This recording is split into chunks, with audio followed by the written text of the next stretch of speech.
The silence in our home had become a language of its own, spoke of unspoken resentments, of a distance that had grown between me and my wife. Sarah. We were like two ships passing in the night, coexisting in the same space, but living in different worlds. For months, I had been trying to bridge that gap, suggesting date nights, weekend getaways, anything to reignite the spark we once had. But every attempt was met with a polite refusal, a tired excuse. Sarah was always too busy, too exhausted. The vibrant, loving woman I had married was slowly fading, replaced by a stranger who shared my bed. Desperate, I suggested marriage counseling. To my surprise, she agreed immediately. She even had someone in mind. Pastor David, the new charismatic leader of our local church. He was young, dynamic, and everyone in the community seemed to adore him. He had a way of making you feel seen, understood. Sarah had been attending his services more frequently, often telling me how his sermons on forgiveness and renewal had deeply moved her. I was just relieved she was willing to try anything. So, we started our sessions. In his cozy, book-lined office, Pastor David listened with a patient, empathetic ear, poured my heart out, confessing my fears, my feelings of failure as a husband. Sarah was more reserved, speaking in vague terms about feeling lost and needing to find herself again. Pastor David would nod sagely, offering scripture and gentle advice. He told me to be patient, that healing took time. He often gave Sarah spiritual assignments, journaling, prayer, solo walks to reflect. He'd even call her during the week to check on her progress. I saw it as a sign of his dedication. I was a fool. The change in Sarah was subtle at first. She seemed happier, lighter. I thought the counseling was working. But she was also more secretive. Her phone, once left casually on the counter, was now glued to her hand or hidden away. She started having late nights with friends or volunteer meetings at the church, events I was never invited to. A knot of suspicion began to tighten in my gut.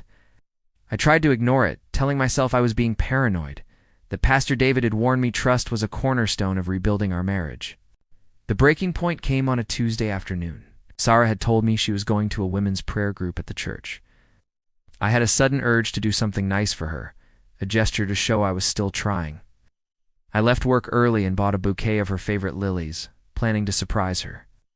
As I pulled into our driveway, I saw a familiar car parked just down the street, Pastor David's sleek black sedan. My heart began to pound. Could be a coincidence, I told myself. Maybe he was visiting another member of the congregation. I walked into our quiet house, Sarah, I called out. No answer. I walked through the living room, the kitchen, and then towards our bedroom. The door was slightly ajar. And then I heard it. A sound that shattered my world into a million pieces. Laughter.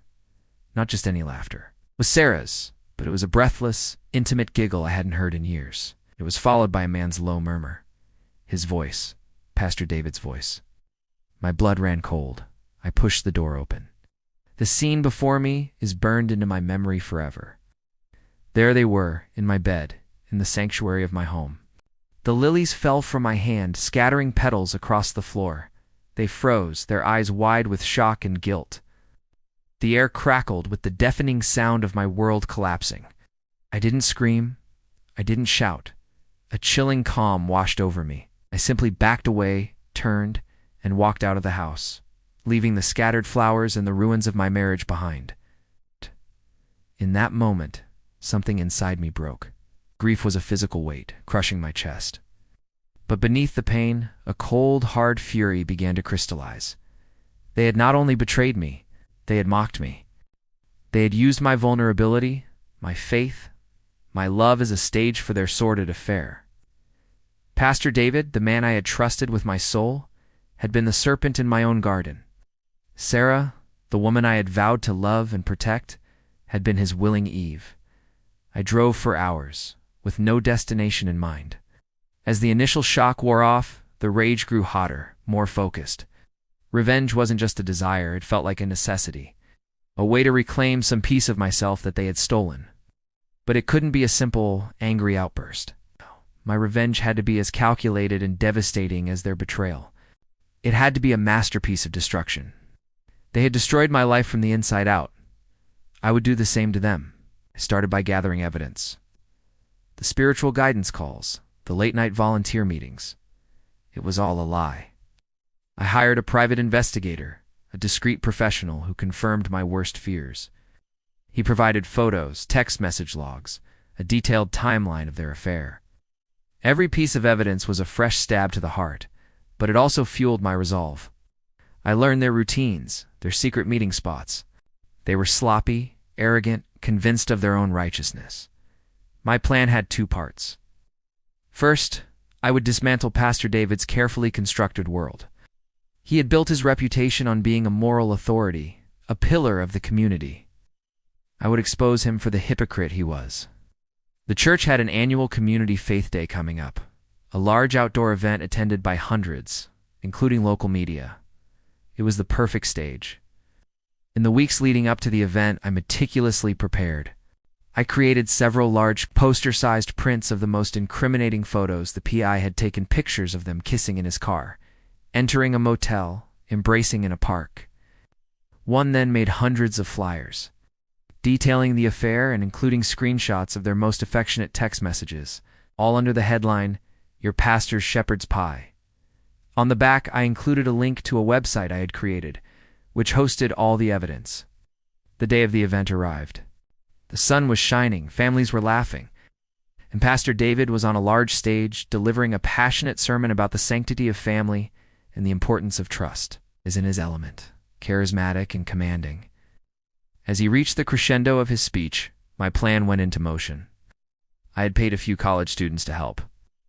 At my signal, they moved through the crowd, handing out the flyers.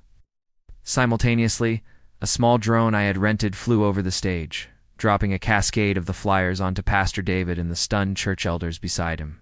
Then came the finale. On either side of the stage were two large projection screens for those in the back of the crowd. With the help of a tech-savvy friend who owed me a favor, we hijacked the feed.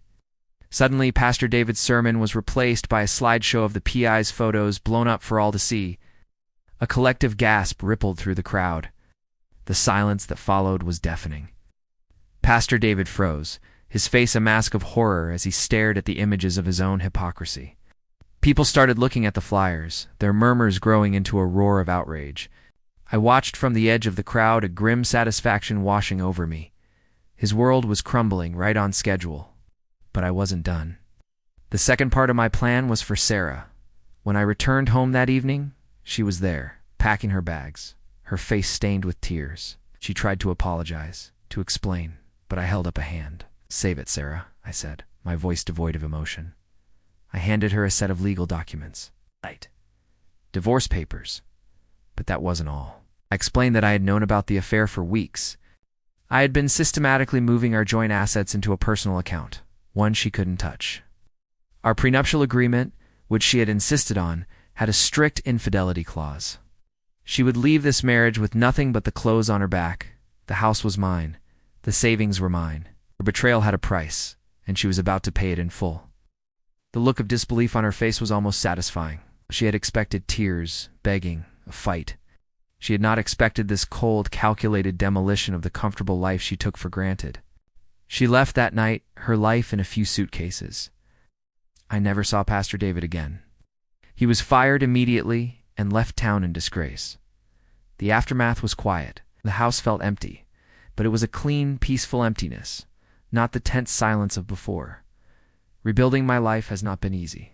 There are days when the phantom pain of betrayal still aches, but I am healing. I am finding myself again, not through hollow words from a false prophet, but through my own strength and resilience. They tried to break me, but they only revealed a strength I never knew I had. My revenge wasn't just about destruction, it was about reclamation. I reclaimed my life, my dignity, and my future. And that is a victory sweeter than any revenge. Thank you for listening to my story.